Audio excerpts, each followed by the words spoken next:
ಆಲೂಗಡ್ಡೆ ಬೋಂಡ. ಇದು ತಿನ್ನೋದಕ್ಕೆ ತುಂಬ ಖುಷಿಯಾಗಿರುತ್ತೆ. ಜಾಸ್ತಿ ತಿಂದರೆ ನಮ್ಮ ಹೊಟ್ಟೆ ಒಳಗೆ ಸದ್ದು ಮಾಡುತ್ತೆ. ಆ ಸದ್ದು ಆಚೆನೂ ಬರುತ್ತೆ. ಆಲೂಗಡ್ಡೆ ಬೋಂಡ ಮಾಡುವಾಗ ಗಾಳಿ ಆಡದಂತೆ ಕೆಲವು ವಸ್ತುಗಳನ್ನು ನಾವು ಅದಕ್ಕೆ ಹಾಕ್ಬೋದು. ಜೀರಿಗೆ, ವಾಮಕಾಳು, ಇದನ್ನೆಲ್ಲ ಹಾಕಿ ಮಾಡಿದ್ರೆ ಬೋಂಡ ಚೆನ್ನಾಗಿರುತ್ತೆ. ಹೊಟ್ಟೆ ಕೂಡ ಉಬ್ಬಲ್ಲ.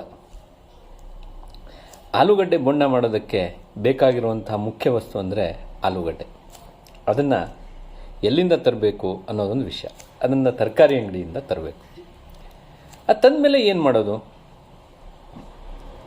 ಅದನ್ನು ತಂದಮೇಲೆ ಬೇಯಿಸಿಬಿಟ್ಟು ಅದರ ಸಿಪ್ಪೆ ತೆಗೆದು ಅದನ್ನು ಹಿಚಕಿ ಅದ್ರ ಜೊತೆಗೆ ಮಸಾಲೆಯನ್ನು ಸೇರಿಸಿ ಆಲೂಗಡ್ಡೆ ಬೋಂಡ ಮಾಡಬೇಕು.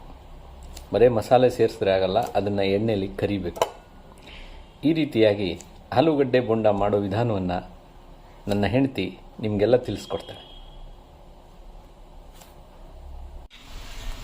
ನೋಡಿ ಫ್ರೆಂಡ್ಸ್, ಇದು ಬಟಾಟ ಬೋಂಡ ತುಂಬ ಚೆನ್ನಾಗಿರುತ್ತೆ ತಿನ್ನೋಕ್ಕೆ.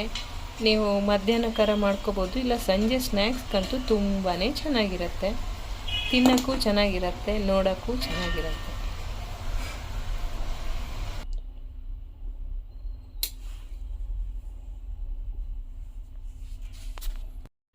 ಎಲ್ಲರೂ ಬಟಾಟೆ ಬೋಂಡ ಬಗ್ಗೆ ತಿಳಿಸ್ಕೊಟ್ರೆ ನಾವು ಮಾಡಿ ತಿನ್ನುವ ಬಗ್ಗೆನೂ